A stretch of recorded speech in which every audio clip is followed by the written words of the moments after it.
Hey dosa, எப்படி இருக்க? இன்னைக்கு உன்னை பார்க்க ஜாலியா இருக்கே. தோசை, நான் நல்லா இருக்கேன் இட்லி. நீ எப்படி இருக்க?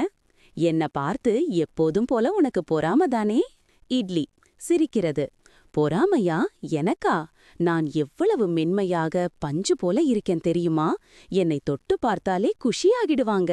ஹஹஹா, நீ மென்மையா இருக்கலாம், ஆனா நீ எவ்வளவு சப்பை தெரியுமா? பிளெயின் தெரியுமா? நான் அப்படி இல்லை.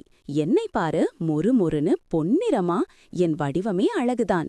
என்னை பார்த்தா யாருக்குத்தான் ஆசை வராது? அட போப்பா, நீ மொறுமொறுன்னு இருந்தாலும் உன்னை சாப்பிடுறதுக்கு கொஞ்ச நேரத்திலேயே வயிறு ஜிம்முன்னு ஆகிடும். நான் அப்படி இல்லை. எளிதில் ஜீரணமாகி வயிற்றுக்கு எந்த கெடுதலும் பண்ணாதவன் நான். அதான் எல்லாரும் என் பக்கமா வராங்க. ஓஹோ, அது சரி. ஆனா உன்னை எல்லாரும் ஒரே மாதிரி தான் சாப்பிடுவாங்க. ஆனா நான் அப்படி இல்லை. என்னை ஊத்தப்பம், மசாலா தோசை, ஸ்பாஞ்ச் தோசைன்னு எக்கச்சக்க வடிவங்கள்ல சாப்பிடலாம். என் வெரைட்டியே வேற லெவல். அதுல கொஞ்சம் உண்மை இருக்குதான்.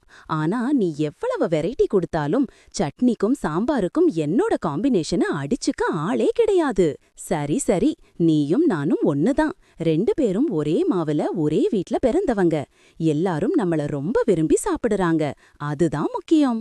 ஆமாம் தோசை, நீ சொன்னது சரிதான். நாம ரெண்டு பேருமே